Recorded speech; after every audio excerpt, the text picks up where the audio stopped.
right, so let's dive into this. One of the most pivotal events in African history, really, the Berlin Conference, 1884. I mean, you've probably seen the pictures, right? Room full of European leaders, all hunched over this giant map of Africa, and no Africans present. Kind of a jarring image when you think about it. Yeah, it really is. And it wasn't just some, symbolic photo op either.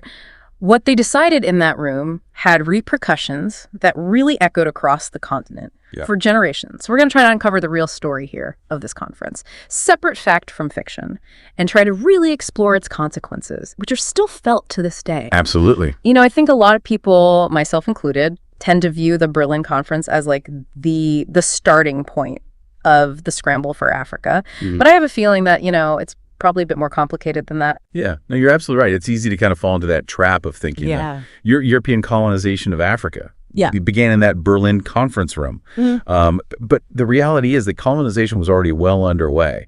So what the Berlin conference really did was establish almost like a set of rules for the scramble. Yeah. That was already in motion. Right. So it was less about like starting the scramble and more about controlling it, almost like they looked at the map of Africa. And as the Nigerian historian Godfrey Uzoigwe put it, drooping down like a question mark, decided it was time to, To lay down the law. Exactly. And the law that they laid down was very much skewed in their favor, of course. Take the conference's opening statement. It basically laid bare their priorities, which were, commercial and industrial interests above the welfare of the native population. It's not exactly a recipe for, a fair and balanced outcome. No, not really, no. It's almost like they used the welfare of the African people as this sort of smokescreen for their true goals.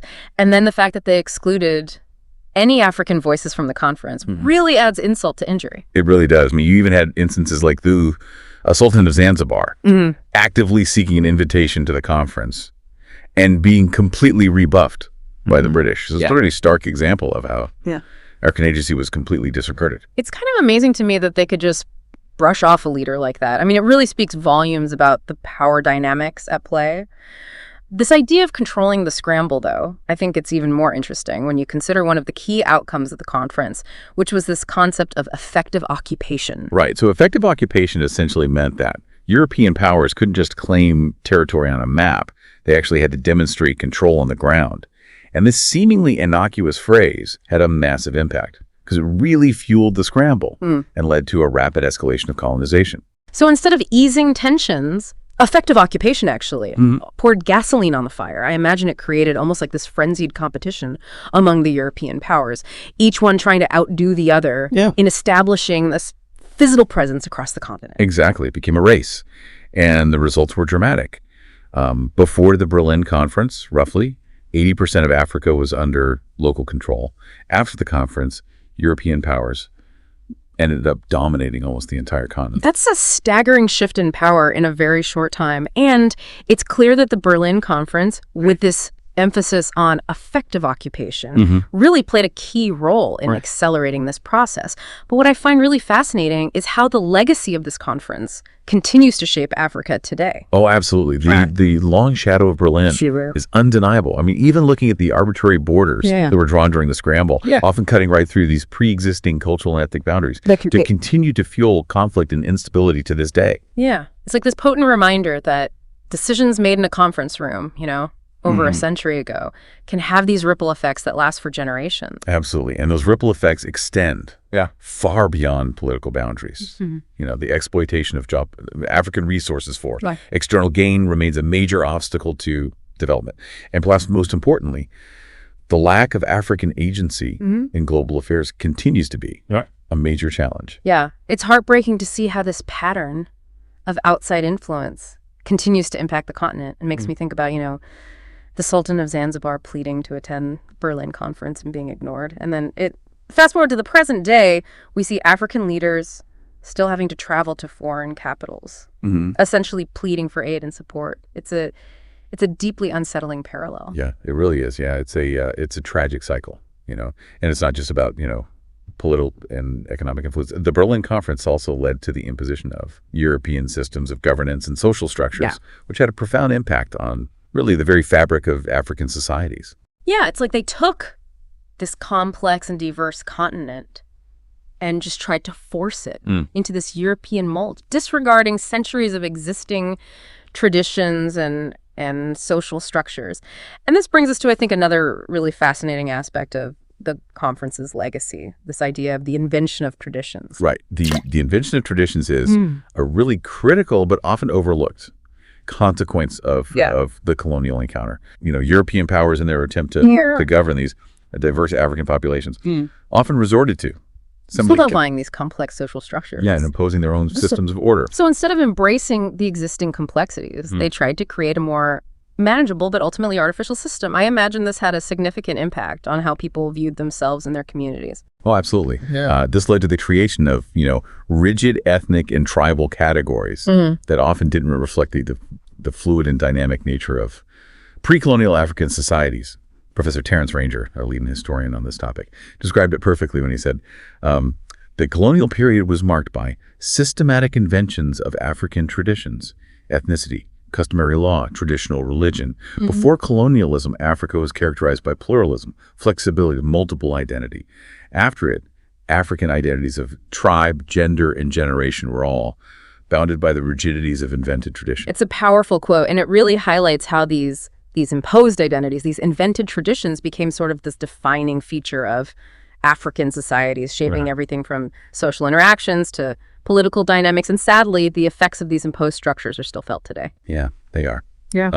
These artificial constructs continue to influence African societies, sometimes fueling tensions and conflicts.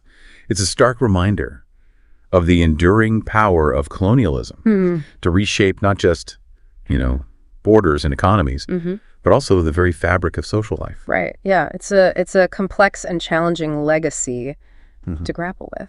But shifting gears a bit, I'm also curious to kind of explore another aspect of the Berlin Conference that we haven't touched on yet, which is the Congo Free State. It's a particularly dark chapter, I think, in this whole story. Yeah, it is.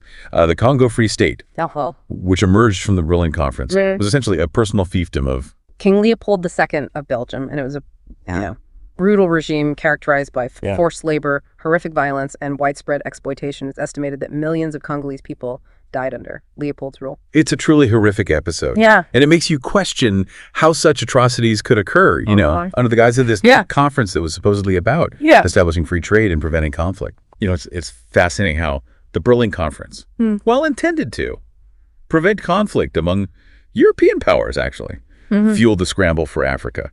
The idea of establishing a free trade area across Central Africa was meant to kind of keep things peaceful. But this plan backfired spectacularly. Yeah, it's mind-boggling how they could believe that such a system in such a context would lead to anything other than, chaos and suffering. It's like a textbook example of good intentions gone terribly wrong. It really is. And the principle of effective occupation only exacerbated the situation. It essentially incentivized European powers to rapidly expand their control on the ground to legitimize their claims, leading to a surge in military campaigns and this frantic race to grab as much territory as possible. Yeah, it's like they were playing this high-stakes game of risk. The fate of an entire continent hanging in the balance, and sadly the people of Africa were the ones paying the price for this reckless game of imperial conquest. Precisely.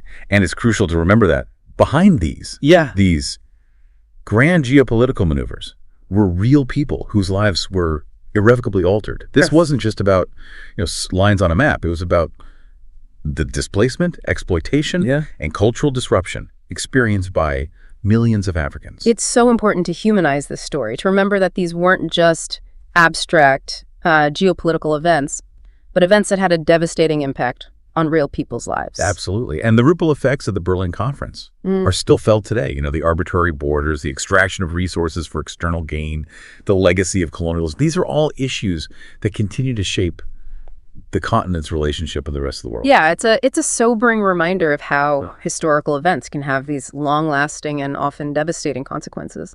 But amidst all this, I think it's also crucial to recognize the resilience and agency of the African people. Despite the immense challenges they faced, Africans never stopped, resisting colonial rule and fighting for their rights and dignity. Yeah, you're right. The story of Africa isn't just about, victimhood. It's also about resistance. It's about the ongoing fight for self-determination. And that fight continues today as Africans strive to overcome the legacies of colonialism and shape their own destiny. But it's a really powerful point. It's about acknowledging the injustices of the past while also recognizing the strength and resilience of the African people. It's about understanding that the story of Africa is still being written. Exactly. And while we can't change the past, we can certainly learn from it. The Berlin Conference taught us here, with all its complexities and tragedies, offers valuable lessons about the dangers of unchecked power, the importance of listening to diverse voices, and the enduring need to fight for justice and equality. It's been a fascinating journey so far, exploring these complexities of the Berlin Conference and its lasting impact.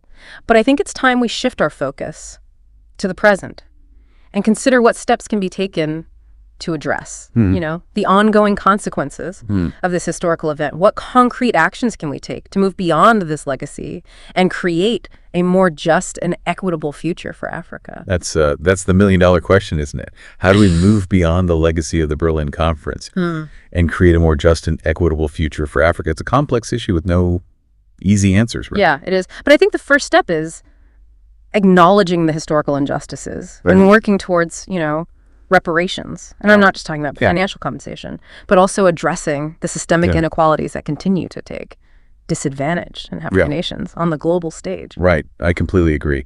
It's about recognizing that the effects of colonialism, didn't magically disappear when African nations gained independence. The playing field is still tilted, and we need to actively work to level it. So it's about more than just aid. It's about fundamentally changing the power dynamic. Exactly. It's about supporting African-led initiatives for development and empowering local communities to take control of their own resources and destinies. It's about moving away from this outdated model of, helping Africa and instead embracing genuine partnerships built on mutual respect and shared benefits. Yeah, that makes a lot of sense. It's about shifting from like a top-down approach to one that's truly collaborative and recognizes the agency and expertise of African people. Right. And part of that shift involves promoting fair trade policies and ensuring that African nations have a real voice in global decision-making process.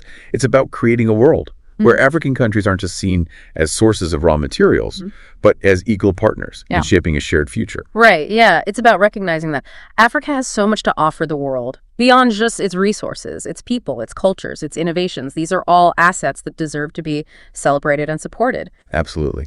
And speaking of celebrating and supporting, I think education plays a crucial role in this process as well. By learning about the true history of Africa, both its triumphs and its tragedies, we can begin to dismantle the harmful stereotypes and misconceptions that still permeate our understanding of the continent. Right. It's about moving beyond those simplistic, often negative narratives and engaging with the richness and complexity of African history and culture. And that starts with being willing to learn and to listen. One thing that often gets overlooked is the power of individual action. Even small steps like supporting organizations working to empower African communities or advocating for fair trade policies can make a difference. Yeah, absolutely. It's about recognizing that we all have a role to play in creating a more just and equitable world. It's not just about grand gestures, but about consistently making choices that align with our values. Exactly. And I think one of the most important things we can do is to amplify African voices and perspectives. Instead of speaking for Africa, let's create platforms for Africans to speak for themselves. Let's listen to their stories, learn from their experiences, and support their initiatives. That's such an important point. It's about decolonizing our minds and recognizing that true progress can only come from genuine collaboration and a willingness to listen and learn from each other. Could have said it better myself. The Berlin Conference was a pivotal moment in history, no doubt. But it's not the end of the story. The future of Africa is being written now, and it's up to all of us to play our part in ensuring that it's a future filled with justice, equality, and opportunity. Well, this deep dive into the Berlin Conference has been eye-opening, to say the least. We've uncovered hidden agendas, explored devastating consequences, and grappled with the conference's enduring legacy. But we've also discussed ways to move forward, to learn from the past, and create a better future. It's been a challenging but ultimately hopeful conversation. Yeah. And the story of the Berlin Conference is a stark reminder of the dangers of unchecked power, and the importance of standing up for what's right. Yeah. And to our listeners, thank you for joining us on this journey. We hope this deep dive has given you a new perspective on the Berlin Conference and its relevance to the world today. And we encourage you to continue exploring this complex history, to challenge dominant narratives, and to find ways to contribute to a more just and equitable future for Africa and for all of us.